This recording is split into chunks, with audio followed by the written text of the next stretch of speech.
Hey, this is Emily Armstrong. Today we're going to do some statistical analyses. We're going to be starting with a crosstabs analysis, but just to preface, I want to emphasize that in research methods, any project, you do want a null hypothesis.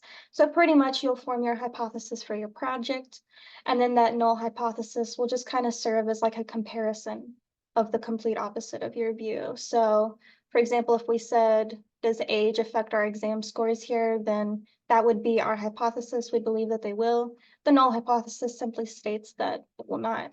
And that's just kind of how we approach research.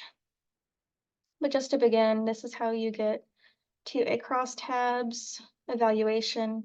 I'm going to be looking at race versus one of the questions I felt depressed. And I wanted to show a chi-square analysis and just a bar graph to accurately show our values. It is important to notice that with crosstabs, you can have categorical or nominal values. So for example, race is a categorical value. So bringing it up, I'm going to stop sharing so that you can see my screen this time. And we can now see the findings right here. So there were 30 participants in all. That includes both races. There were about 12 African Americans versus 18 Caucasians, so a little bit higher for Caucasians, and they did not have any like Hispanics or Asian Americans to partake in this test, but that was one of their categories. We'll look over that a little bit later at the end. But we do see that at the chi-square test, the significance is at 0.54, so our alpha number is 0.05. We want to see is something above or below that. If it's above 0.05, it is not statistically significant. So again, 0.5 is exponentially above that. It is not statistically significant in this case. And we can just look at this nice bar graph to see our findings, which shows that African Americans did score a little higher in general on the tests if you compare it to Caucasians. So Caucasians, about 8 of them scored the lowest possible, which is what we kind of want. And then African Americans scored the lowest for 6 of them. They did score a little higher in general at the end here, and you can see.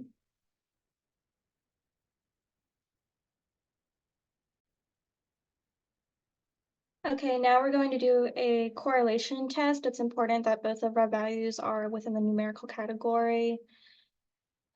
To get there, we're going to go to correlate, Bivariate. I'm going to be looking at age and exam 2 scores.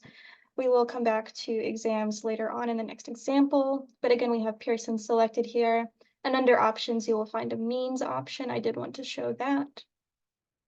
So I'm going to bring it up. I'm going to stop sharing so you can see my screen. So this is the findings for the correlation. So if you look here, the mean age was about 25. Again, this shows that it's not really a long-term test because exam 2 is the ending of the test. And the average score for exam 2 was 91. Looking over here at the Pearson's correlation, you see it's 0.083. Again, we're still comparing it to 0.05. If you wanted to confirm further, look here at the significance value right here of 0.66. Again, that is not below 0.05, so it is not a statistically significant finding. Now we're going to be doing a paired samples t-test. To get to that, we're going to go to compared means and proportions, and then go to the paired samples t-test. For this example, I am comparing the numerical values of exam 1 and exam 2, kind of seeing how those scores have changed over time. Again, in the last portion, we suggested that it was not really a long-term study. Maybe there would be a lot more of a difference, but you will actually see after I stop sharing and show you my new screen that if we come over here to the paired samples t-test, what we're looking at, come right over and it'll just tell you right over here on two-sided p, 0.008. So there actually is statistical significance because indefinitely for this project, we've been comparing it to 0.05, that alpha number. And again, if you want to, you can see that the mean score of exam 1 was 88 And the mean score of exam 2 was 91. So there was a pretty good change, especially, I guess, considering that it was a short-term endeavor. But again, this 0.008 will show that it was a statistically significant finding.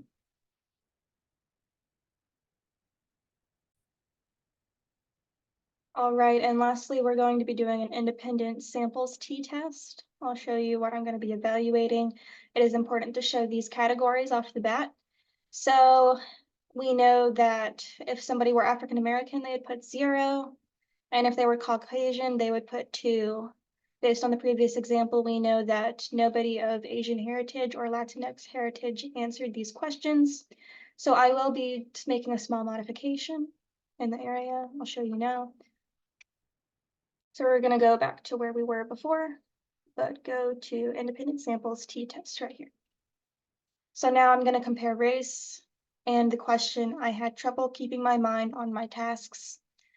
This is going in the grouping variable because race is what we're considering at this point, and it is what is going to put people in the 2 different categories. So that is why it is the grouping variable. To make sure that we get the appropriate people, I put group 1 as 0, which was those African Americans, and group 2 was the Caucasians.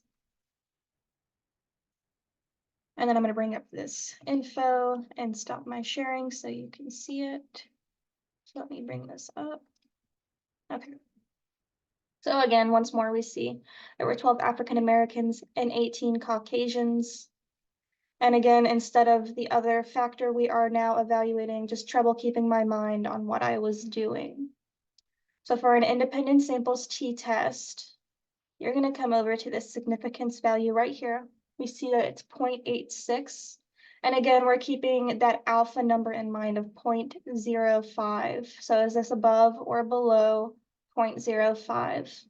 This shows that it is not statistically significant because it is far above 0.05.